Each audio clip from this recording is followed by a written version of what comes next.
Firestone Tuning Special Edition.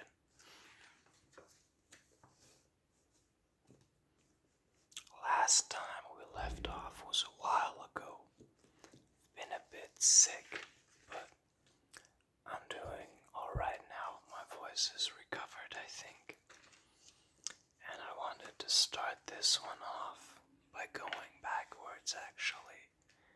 If you've watched the last video, you'll remember we talked about this car. Irmscher C40E actually. And I've done a bit of reading on this car because I was under the false impression that the engine in this, the 4-liter 24-valve, was just like the 3-liter version with the stroker kit or something. But it turns out it's actually more interesting than that. So I thought we'd go on a bit of a tangent, because we haven't been talking about the real mechanical details of some of these cars. And I want to do that right now. So what I was thinking of when I was looking at this was like, I guess the 4-liter Camionhead motor that would have been in the Pt.2, which is another topic altogether, but that used the same 6-cylinder Camionhead architecture as this car does, but it was just a single overhead cam. And it was pretty much what you would think it is. It was just pretty much a stroked out 3-liter. It was made by Manze, which is a different Opel tuner. This one, however, is a bit special compared to that. This one, Irmscher used a special engine block. It was a completely separate casting that still used all the same architecture as the Camionhead, but it was a bespoke casting. For this engine was used in the Omega A, the Senator B, and this. Actually, it was also an option in the Omega A Evo 500, but this one by far is the rarest one. This is called the C40E, and at the time when it was released, it was actually the fastest wagon in the world in 1991, because it was more of a coincidence actually, because the Audi 200 Quattro, had just been phased out of production, which would have been faster than this. But the RS2 wouldn't arrive until later. The BMW M5 was not available as a touring version, and Mercedes was not doing any sort of performance cars at the time. Some AMG stuff, but those were all sedans again. So this was the fastest wagon in the world at that point. Kind of cheated, but that's still a cool fact, I thought. So getting back to the engine, it was a specific casting for this car.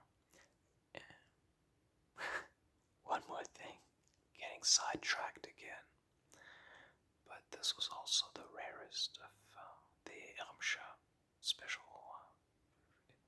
cars that had the 4-liter. Günther Irmscher, the head of the company, once stated that he believes around 16 of these were built. That's 1-6, not 6-0. A very rare car. Finally,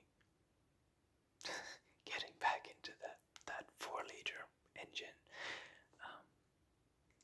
Aside from being a bespoke casting, it also had completely different internals.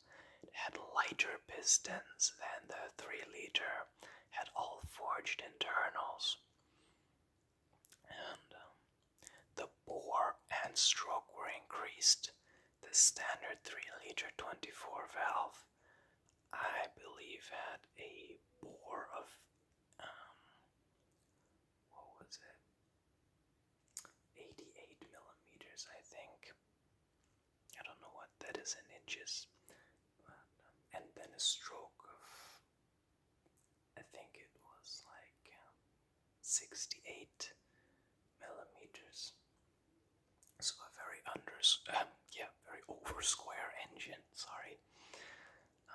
Which, this one is different, because obviously the stroke was increased, which is, makes sense considering the layout of the engine from the factory, from Opel. So the bore was increased to 98 millimeters, and the stroke was also increased to 88 millimeters, leading to that increase in displacement from 3 to 4 liters.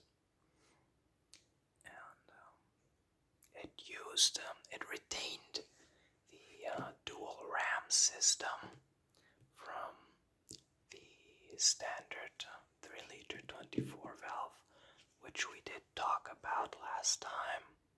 It is pretty much a variable intake plenum with a solenoid attached to it that actuates at a certain RPM that's controlled by the ECU and opens up a valve in the intake plenum. So it goes from a long way that the air has to travel from the intake into the cylinders to a shorter way. So what that does is, at low RPMs, due to the longer distance the air has to travel, the air builds up more velocity, which is good for low-end torque. But at higher RPMs, this can be restrictive because it doesn't let in as much air-fuel mixture as the engine would want to burn. So the dual ram system allows for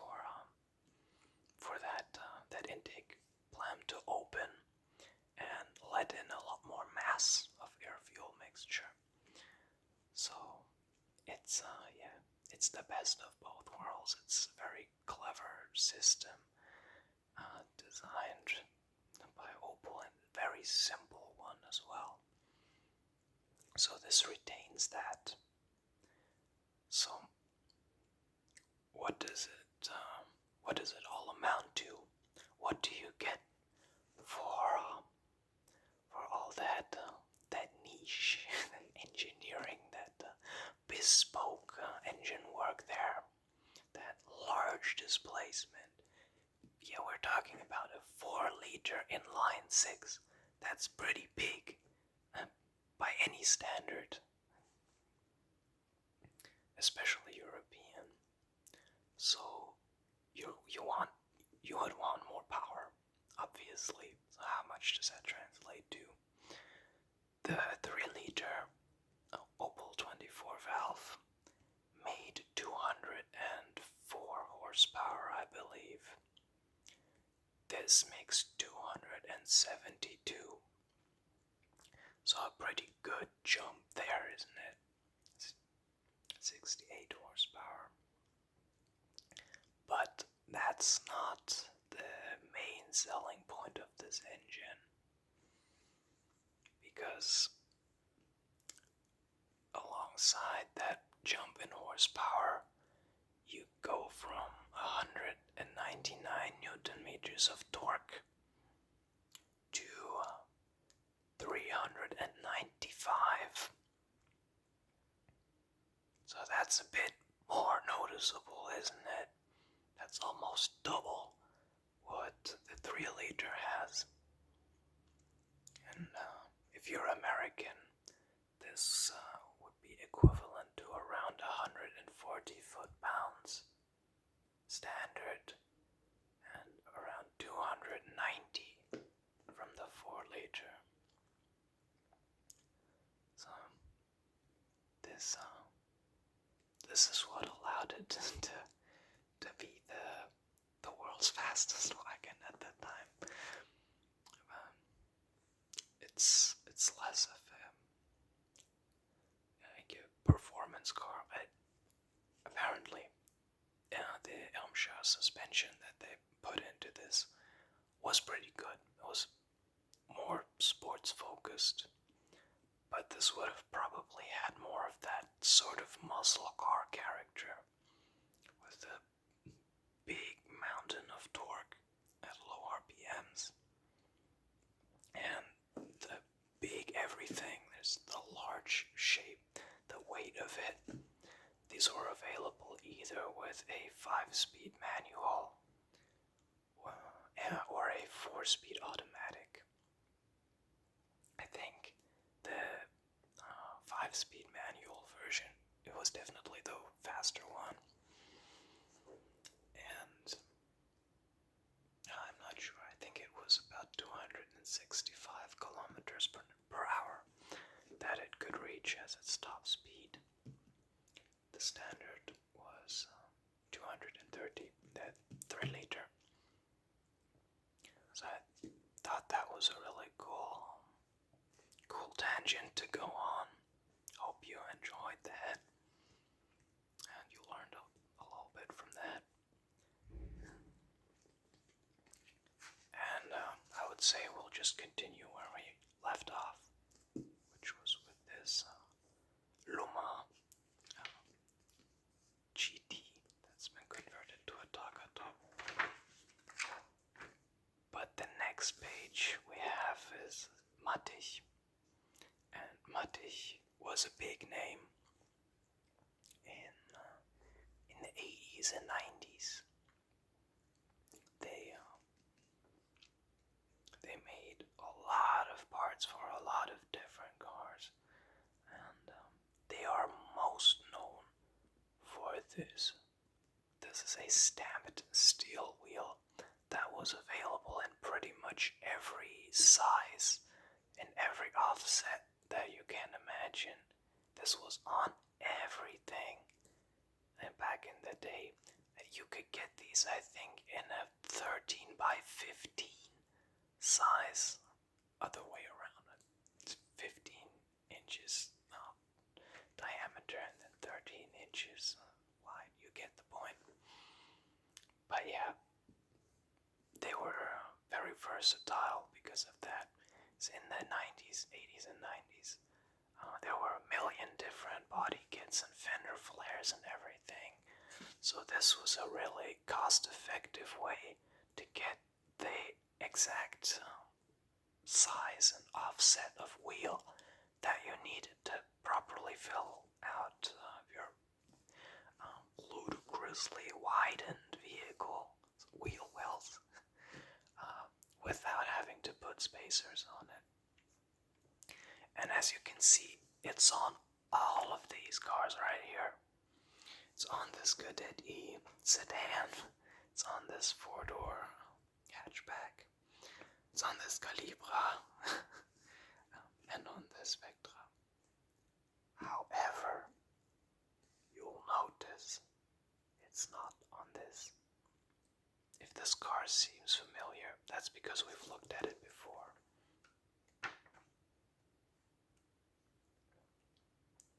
Oh yeah.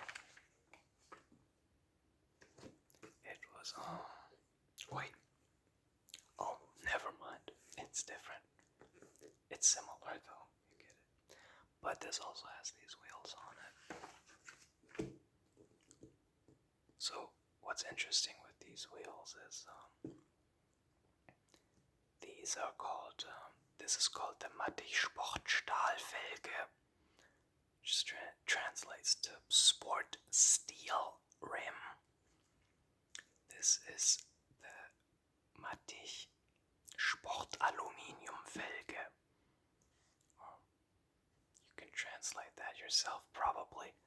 Sports Aluminium Rim. SAF for short, or SSF for short.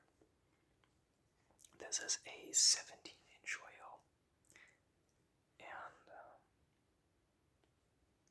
I think it looks really great. It's a 3-piece wheel actually, and I've never ever seen a set of these anywhere.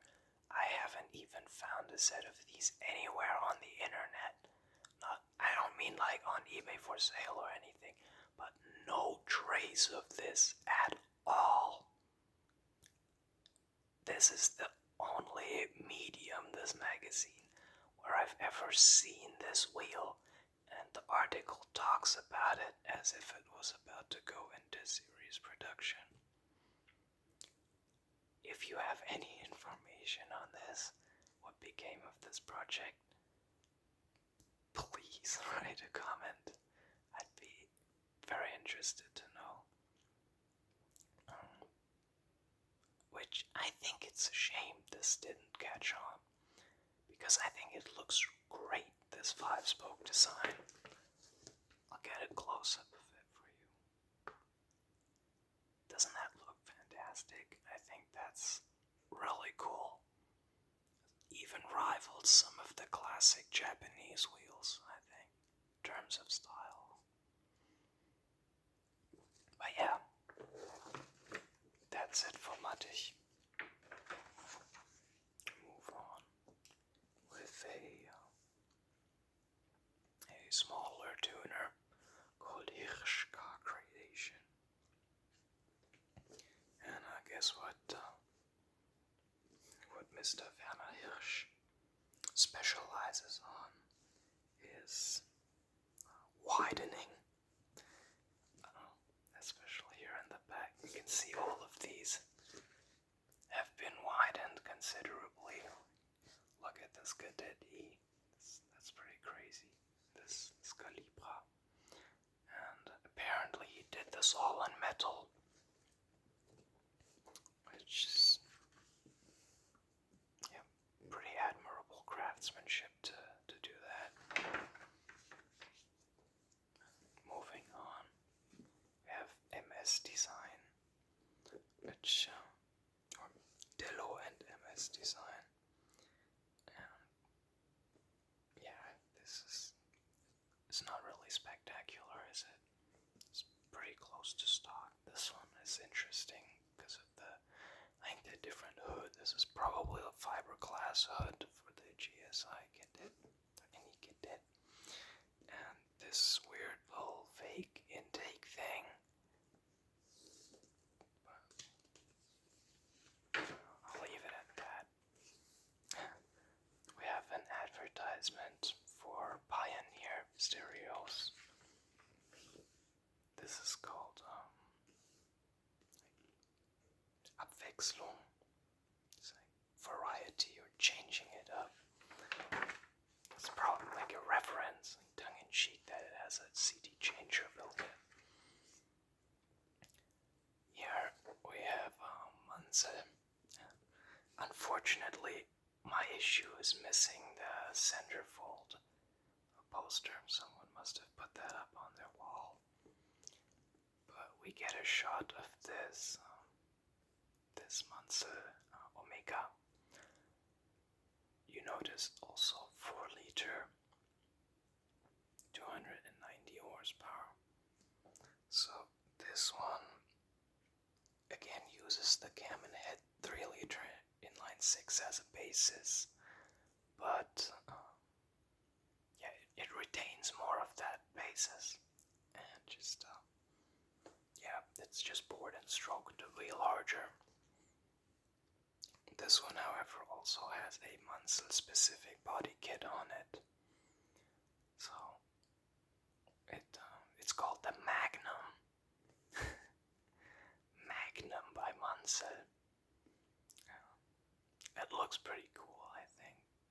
It certainly fits with the big 4-liter engine. It probably sounded pretty good. It's a super classic aesthetic, isn't it? It reminds me a little bit of the Evo 500 Omega. These are widened flares here. And the BBS mesh wheels fit very well on that as well. It's pretty cool. Next we have some ads for a few different wheels. Those are pretty cool. That's is this that brand? I think it is. No, I guess not. This is like a knockoff version of it. This is like the Schmidt modern line. They looked like this. And if you're into Japanese cars, this is probably a familiar look. These 4 spokes. Is it like the SSR Mark IIs that look like this? But we had this in Germany too. It was a staple in the 70s and 80s.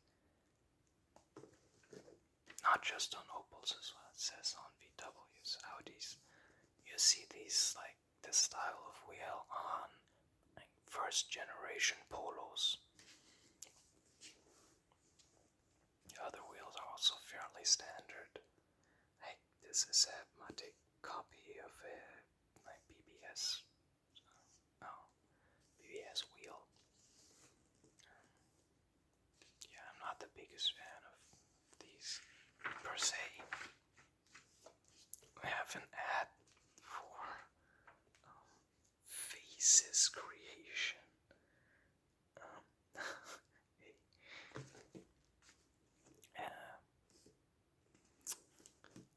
Oh my goodness, I forgot the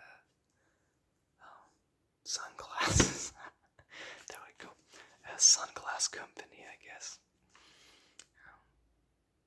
I think even in 1991 this was too much.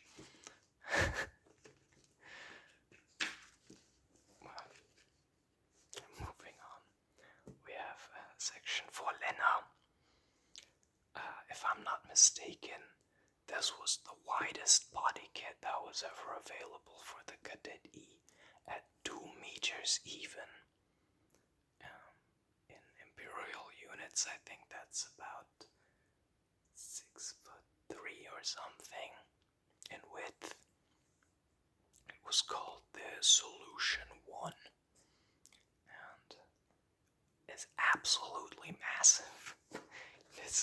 This cadet looks like it's about as wide as it is long. And then they also offered this Solution 2, which doesn't really have anything to do with the convertible.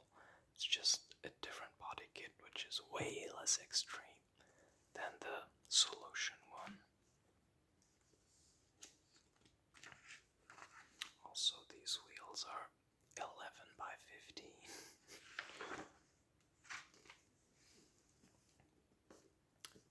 This was a popular magazine car back in the day. It was like in every publication you would see this GT. And the gimmick was this pink engine block, I guess. It was converted from carburetors to fuel injection.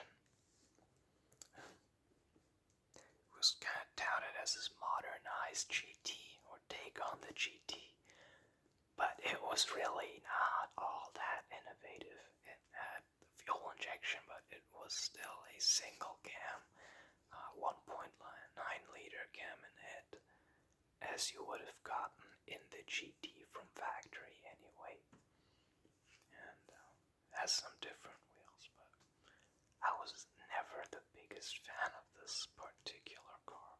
But if you look into the old media, you will see it pop up everywhere. Next we have SCC. We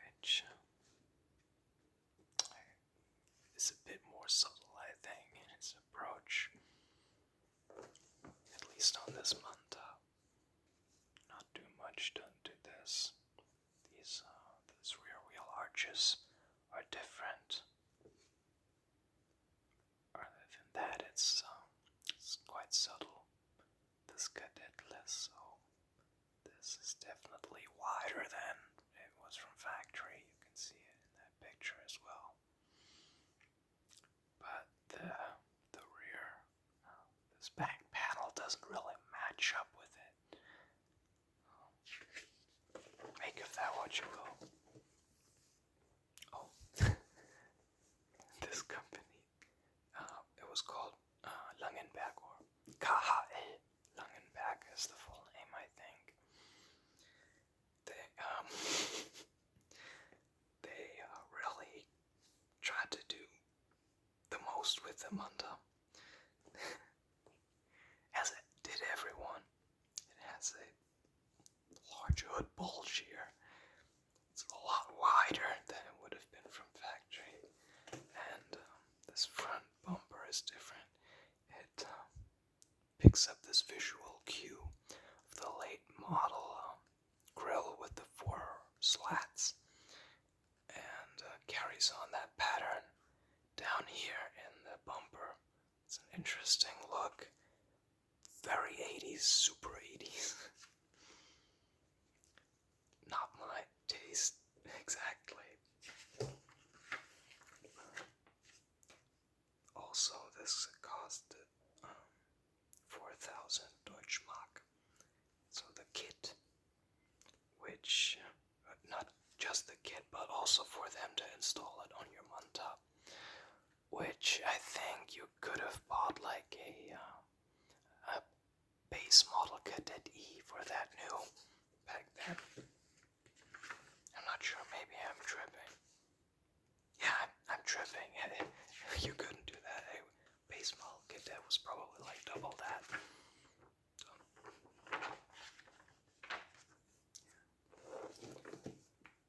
Next we have SFJ styling program, which takes a more understated approach than Langenberg does, clearly. Yeah, pretty much all that's different on these are the wheels, and a little bit of like some rockers, some bumpers here and there. But this Calibra I think is really cool, because on this they decided to go for some kind of two-tone paint job with the dark on the top and the silver on the bottom. And when I saw this, I had to think of, if you know, like the Nissan Silvia S13 that was available, like the coupe version was available in several two-tones. It was called the Art Force series. It's pretty iconic today, especially the seafoam green trim or color scheme. And I think this kind of has the same effect, doesn't it? It's obviously not the same car, but this looks great, I think. I think a lot more people should have explored that back in the day, this two-tone thing, because I think it looks really great on this. I've been looking for a Calibra, actually. Maybe. Who knows? But yeah, I thought this was pretty cool, and if you're into other stuff usually, then maybe you'll find that funny, I guess. Moving on, we have Kamai. Kamai is, I think it's the oldest aftermarket automotive company to come out of Germany. They were founded in the 1950s, and mostly made parts for Beetles. The Beetle was the going thing, to borrow the Ford slogan there, in post-war Germany, and that's how Kamai got their start. And they kind of kept that same approach moving forward, they never really made any performance parts. All they made was visual stuff, like spoilers, bumpers, stuff like that. So, not the most interesting company from a technical standpoint, but this one is interesting, I think, from in a visual sense. This beige and beige with beige accents. And beige wheels. Don't forget that. There's an ad for Viseco forged pistons. You'll see these, and a lot of people use these still. Even internationally, I think you can buy these in America.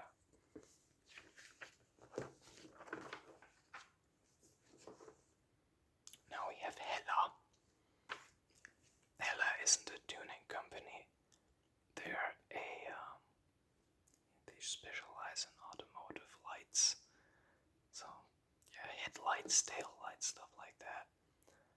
But tuning was big in the 80s and 90s, and I suppose Hella got the idea that they'd make a quick buck by offering this interesting looking bumper for the Cadet E with like a whole other set of lights in it. That looks funky to me. I'm not a fan of this. Maybe you are, but probably you aren't. I'm just gonna assume that. Moving on, we have Intamaya. This is again a smaller. I don't even know if you can call it a company. It was really just one guy who did this, and a lot of his cars that he built also featured in the magazines at the time. So I guess he had a pretty strong visual language, so to speak, with these 5-spoke wheels that are on everything. I see the vision, I won't lie. It kind of ties all of these together.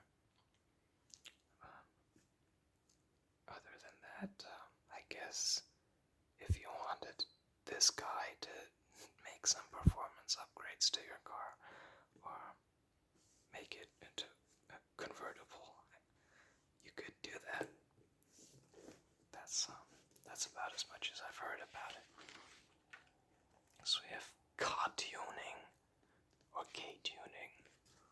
It's again another interesting front bumper for the Manta B.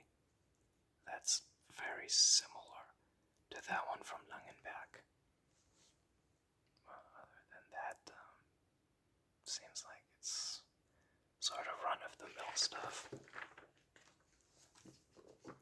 We have a list of all the Opel clubs in Germany, and I believe this even now features some in the east. In the east of Germany, because in 1991 the country had already been reunified.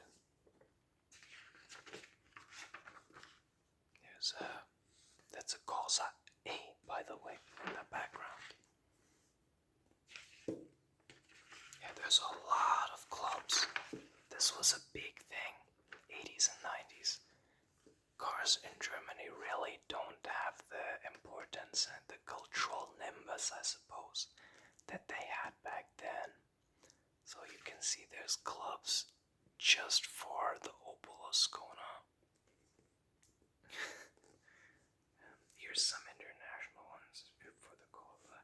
Here's ones in Denmark, Great Britain, Netherlands, Norway, Austria, Poland, America. There's one club in the US, in Huntington Beach, California, and then quite a few from Switzerland. Next we have VSS. offers another huge, wide take on the Cadet E. This might rival that Lena one. Yeah. Also, whoever was behind VSS sprung for a photo model to be in this. I think that's the only one we've seen. That's absurd. Absurd. I don't even know what these taillights are from. They must be taken from some different car. Wow, that's wide. That's huge. But let's see if it says the tire size they says. Okay, 225/50 in front, 285/40 in the back. Which, that's wide. And keep in mind, this was only ever available in front wheel drive. So, these huge back tires are not really doing anything except creating a lot of rolling resistance. And the most powerful engine from factory you could get was the C20XE with 150 horsepower. That engine must have been struggling to move these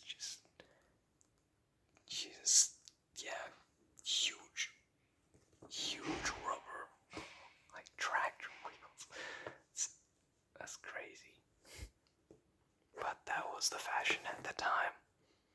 Sometimes I think the Lena one actually, or Riga made a version that was also very wide that you could get with 345 rear tires. At that point, you're not really caring about performance. You just you want to look cool pulling up to the gas station, which you would probably be doing pretty frequently with all that friction going on. Anyway, we have this is called Sanda. I'm not sure if this means Zenda or no. It must be Sanda. It's also here with an A. And they're Monta 2001. So we're going 10 years in the future.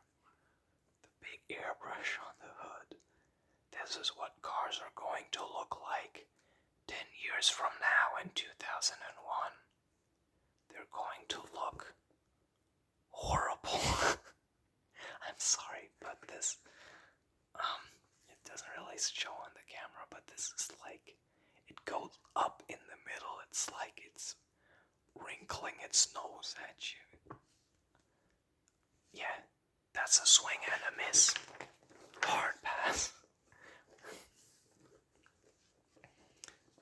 Next we've got, is this French? Is this like Chile? Gillette? I didn't say Chile because it sounds fancy. So they haven't really done anything to this Cadet, except maybe these headlights, but also these wheels. And this is interesting because they are both 7x15" wheels, but the front ones are ET-38 and the rear ones are ET-28. Oh, other way around. Sorry, these are -28, these are -38. So the front ones stick out further than the back ones, which is odd, because visually the human eye would want the back ones to be more pronounced, more visually wider than the front ones. But this one is the opposite, even though they're the same width essentially. front ones come out further and give it a wider appearance, if that makes sense.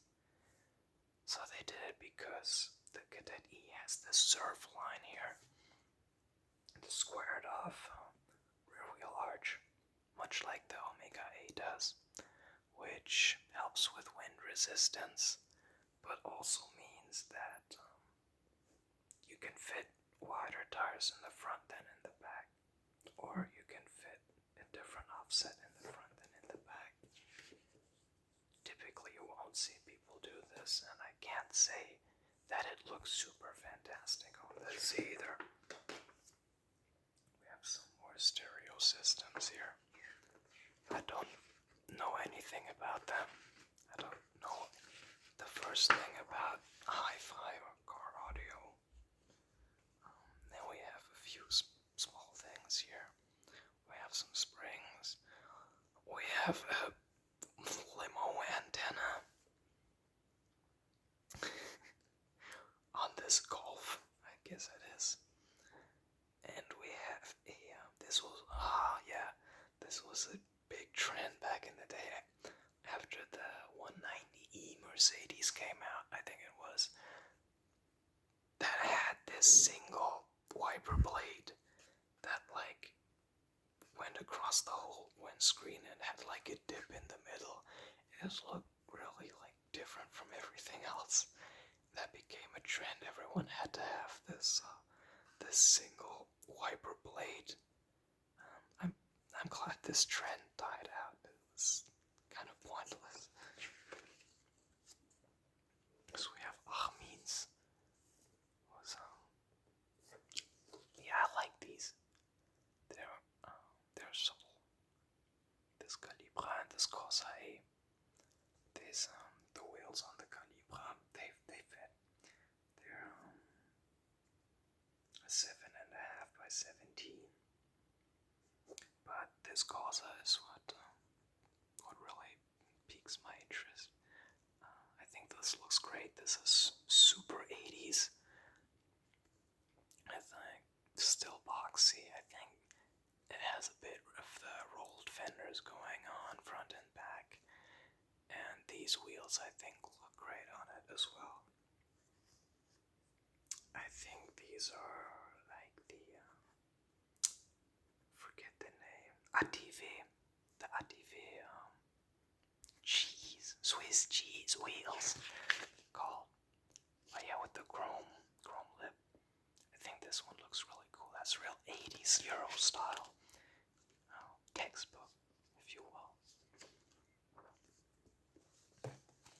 Moving on, we have Remus, we saw in the beginning. A few different exhaust manufacturers. We have CD Design, which this is all that they offer. This spoiler for the Calibra, and it's not even bolted down. It's just like clipped into the trunk lid, and this kind of stuff, I think, why would you do that? Just leave the spoiler off. It looks better without the spoiler. It really does. And then we have Hosen, which they really let their creative juices flow here. Perhaps a bit to the detriment of these Mandas, these 3 Mandas and 1 Monza. But it's certainly unique. I can't refute that. This is like, so these lines just kind of go nowhere. They come from nowhere and they go nowhere. Like this front fender, look at this line that comes from it doesn't really go here into where the bumper connects to the grill. Kind of falls down earlier than that, and then it just ends here at the A-pillar at the door. And this new line just goes like from here into the spoiler. It doesn't look good. Just does not look good. This one is it doesn't have a big wide body kit on it. It has this different front fascia, which kind of looks like a Buick Grand National, doesn't it? Especially with the black going on. There's some Buick in there, definitely. I think the company behind these, they were looking over across the pond on this Monza. It's especially evident that, like, you can't tell anyone that's not an 80s Pontiac grill going on here. Yeah. Certainly a unique one, this one. Then we have just an ad for Folia Tech with his Jeep Cherokee. And this is like, you could make your Jeep purple inside. But yeah, that's pretty much it. So, a 17-inch wheel by MAS. And then we have a preview for the new regular edition of Test and Tuning, which has this Riga Opel Calibra. This was a big thing then.